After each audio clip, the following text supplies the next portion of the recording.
Hi, Melanie. Thank you for joining us, LearnTech Asia, for our Women in Learning series.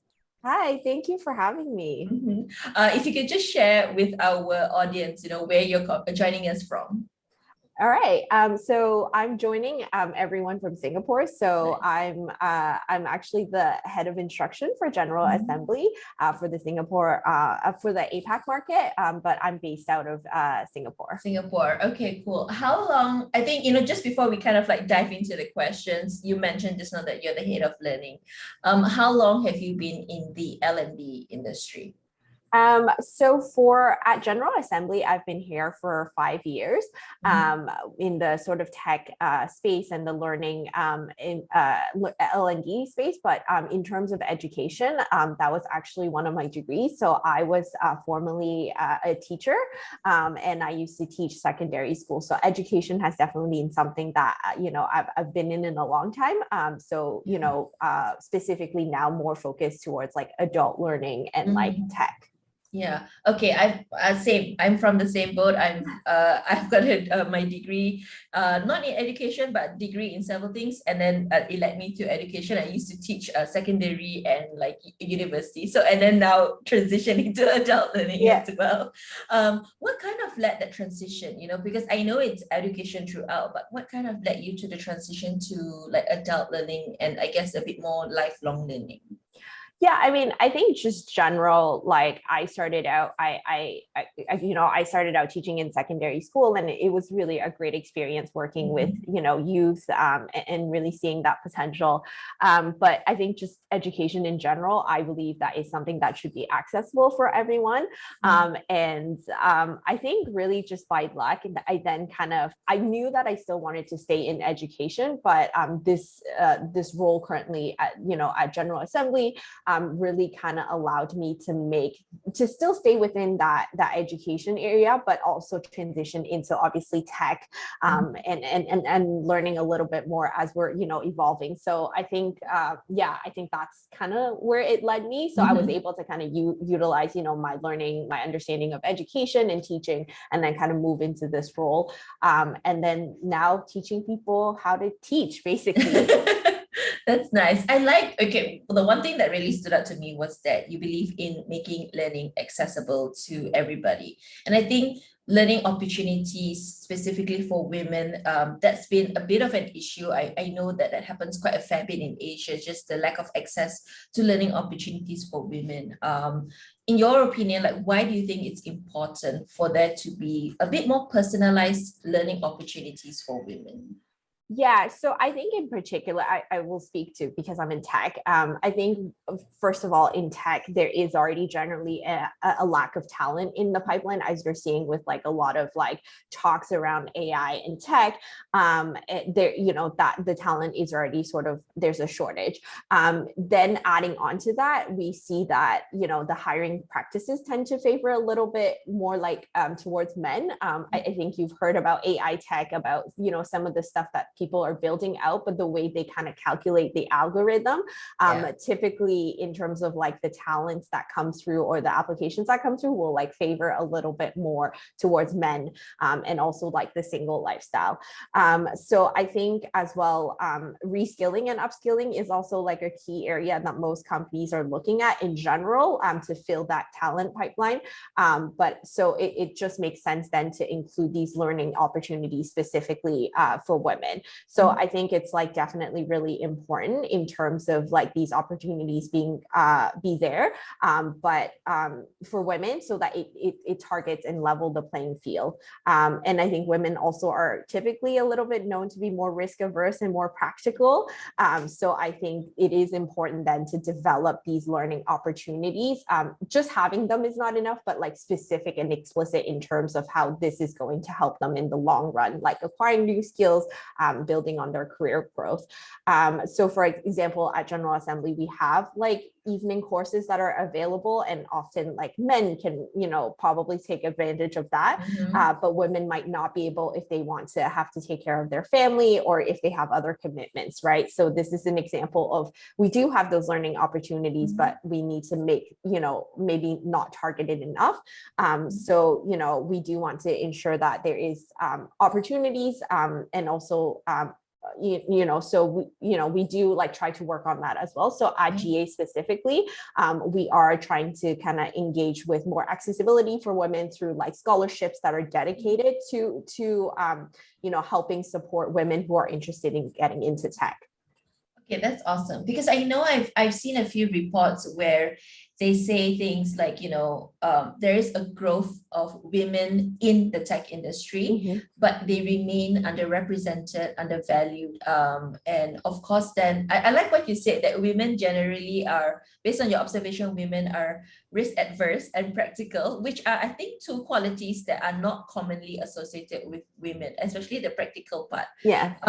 So that's very nice to hear that it is based on your observation and your experience, that women are also risk adverse and practical for sure. I think based just like, just your observation, and not just your experience in GA, but just your observation of the kind of like reskilling and upskilling opportunities. What are some of the skills that women are drawn towards, especially like, you're talking from the tech industry? So are they drawn towards coding, or are they drawn to other different aspects of like the different types of skills that are required in the tech industry? I would say, yeah, I think just looking at the percentage of sort of women to the ratio in our classes, definitely, I think women, we do have a slightly higher percentage in terms of design courses. So like UX design, or product management, digital marketing. Coding and data is still something that, we are seeing sort of a growth, but I think we definitely want more, right? And those are the tech skills that are going to be like the ones that are the most required. And so I think, I would say that maybe the design and business aspect typically will probably draw in a little bit more, and then coding and data a little bit less. But again, there is a growth, but it's a slow one. Slow growth. Yeah. Do you know why is it that women are not kind of like upskilling in kind of the coding skills? Is there a specific reason? I would say it almost comes into sort of it's a thing that starts from young, right? I think it's that cycle of like your sort of what people tell you, like your environment that you grow up in, right? Like your parents, your teachers, in school, right? Typically, I think the fact that there isn't that many women in STEM, because at a very young age, everything that you see in the media, it's like, well, like, oh, math and science, STEM related topics are more for boys, and girls should be more in like education, or like, social sciences, that kind of thing. So I think that that really kind of impacts, like that challenge already starts at a young age, and then eventually it influences the courses of study that women pursue, right? Like a Ministry of Education study showed that I think only about 25 to 30% of the total intake for engineering and computing degrees are women, and this number usually dwindles down as women drop out of the industry at various career stage. So I think that in itself, like it starts from quite early on, and then that, like, as you go through sort of the education and the career, it does become less and less. I think you mentioned about like the career breaks, and of course the past 2 years have been a huge shift in our work-life balance and all of that, and we've seen more women being either furloughed or laid off, or having to take time off to care for the family just because of the circumstances of the pandemic. How have you seen a surge of women returning back into kind of like the tech industry, and kind of like what are the skills that they will probably need to kind of come back into the tech industry? Because I see a lot of women wanting to come back, but just the lack of opportunities in the reskilling or upskilling, and also whenever women take breaks in their career, that becomes kind of like, I wouldn't say it's like it's not a taboo, it's like how to say, it's seen as like what do you call that? Like, it's like a step back because, you took a break. So for however many years that you took a break, then you're not equipped to come back into the workforce and things like that. What are some of the most important skills that women should skill up skill up in so that they can come back and kind of like improve and be better than before? Yeah, so definitely, like I mentioned, the tech skills are going to be the key ones, right? So the World Economic Forum obviously saw, that is kind of predicting in terms of job growth in the next decade or so. It's engineering, cloud computing, data and AI. So definitely those tech skills are really important. And like, that's what we do here at GA, right? It is really providing those opportunities. I think other skills, like remote working skills is also really key, especially if you've taken a break and then obviously the pandemic hit. So coming back into sort of this changed world of how people are working now, remote working skill, I think is becoming something that's really important. And it is becoming evident that, that it might be a permanent part of many large companies. So I think being able to adapt to that. So like communications, interpersonal skills in terms of like, having that empathy and collaboration in a remote setting, flexibility, adaptability, independence and confidence is really, really important. But I would say, I think out of all of those things is definitely that growth mindset is coming back and continue to adapt to wanting to learn, to have the desire to learn and to seek those opportunities to learn in that space. So I think taking risk and being ready is really, really, important. And we've seen in the past few years, right, the importance of being able to take things off and kind of run with it, especially with the, pandemic happening. Yeah, correct. So I think this kind of like just runs through every interview that we've done, just the mindset that you are willing to, the mindset and the ability to learn, unlearn and also relearn everything, that willingness to learn. We've been talking about what the women themselves can do. I'm wondering whether you can share or what the employers or like the organizations can do better to create opportunities, or kind of like, create opportunities to integrate learning into the work flow of work.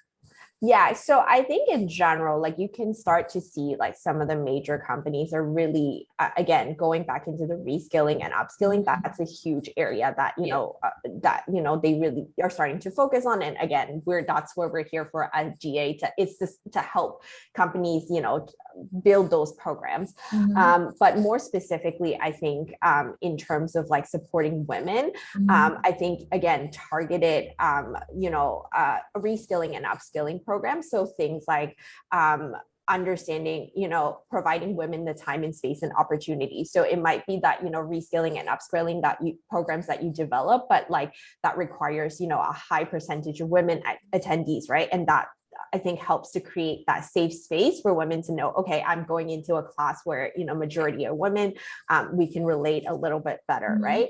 I think women leaders, including your women leadership, is really important. So as you're building out these reskilling and upskilling program, making sure to include senior women leaders in the planning and development process.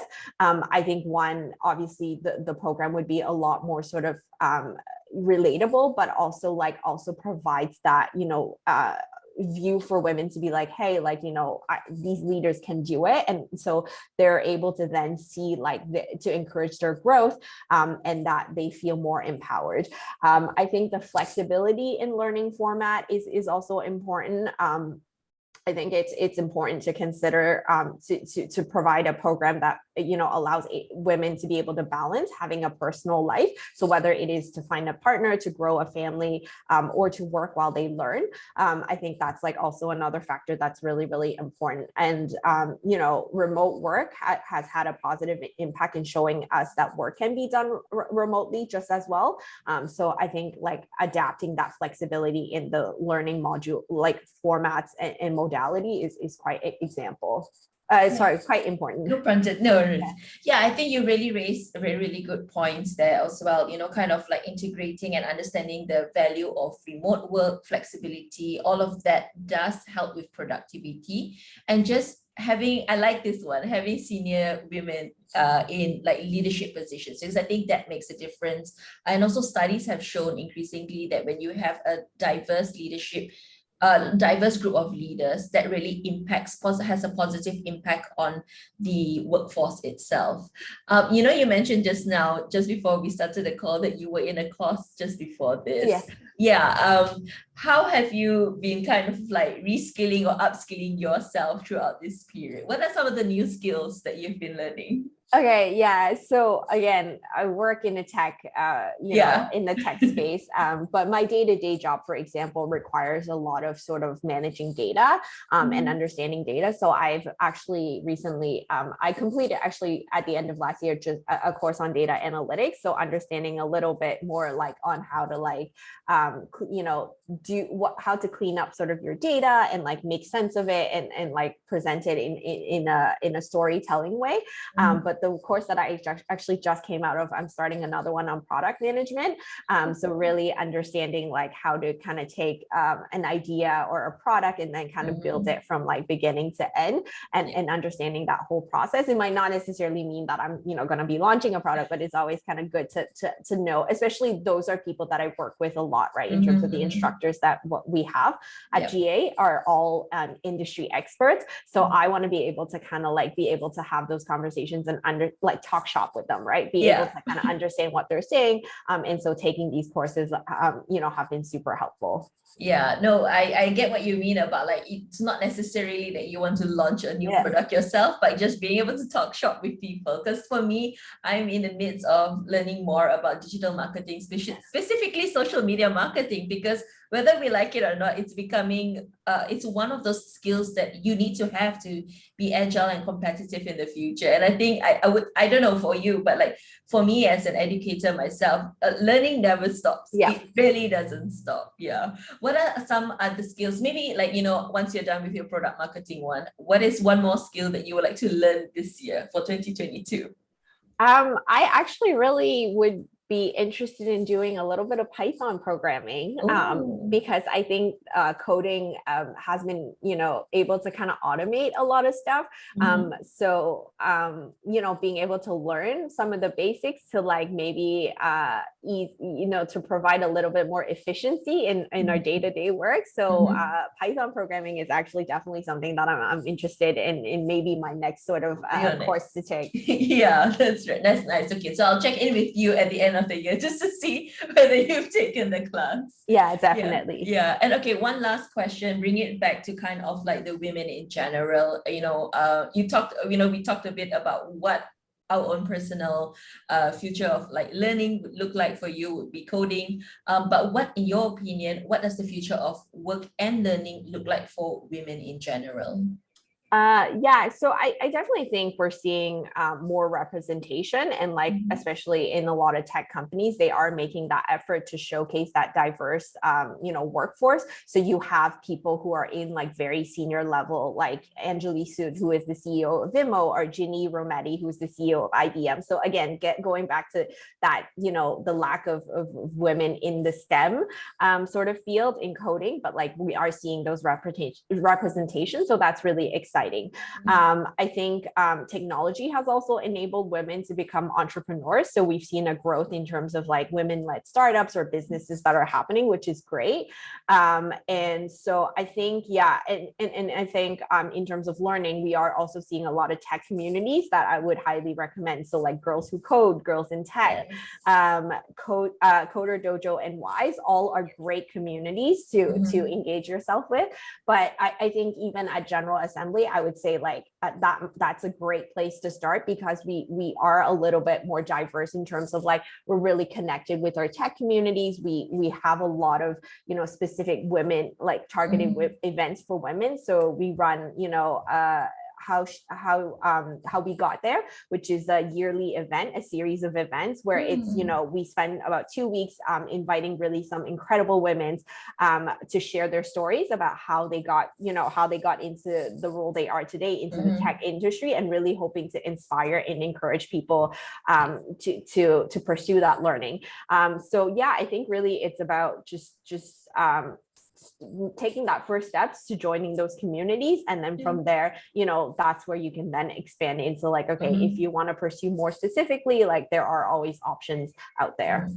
That's true. You mentioned IBM. We actually recently did an interview with Malaysia's MD, who's also a female, Catherine Lian. So that was so awesome. That was such an awesome interview to have, and so inspiring to see a woman in STEM, but also not just a woman in STEM, but a woman who is the leader in a STEM, very, very renowned STEM company. So that's very nice to hear. And you are right about how there are more women entrepreneurs today, and also all the organizations or like the foundations that really focus on building women's entrepreneurial skills, and also like their financial skills and their tech skills, because I think all of those really go hand in hand with one another in kind of like propelling women in the future and kind of like making them more competitive and more agile. Yeah, definitely. Yeah. Do you have any last words to share with our audience about women learning? Any maybe encouraging words or any tips for the women? Yeah, just keep learning. Again, like I said, there are like not ask, you don't have to dive in head first. I think it's the little, taking little by little, and really kind of, but don't be afraid to go out and explore. But yeah, I think it's always keeping that mentality that you want to keep learning, you want to keep growing, and, get into those communities. In Singapore in particular, I love it. The tech community and the women, the women in tech community is really welcoming, and so I would really highly recommend just little pieces, just go in and get connected, network, and that hopefully will help to engage or ignite a fire to continue pursue that learning further. Yeah, nice one there. I like it. The very nice way to summarize everything is that we need to network and be unafraid to really step out and do things as well. Thank you so much, Melanie, for taking the time out to share with us your thoughts and because kind of like your experience about being a woman in the learning industry or the education industry. No, thank you for having me. I'm really excited to be able to share a little bit, and hopefully we can encourage people to go out there, to women to go out there and take charge of their learning. Yeah, definitely. Thank you. Thank you.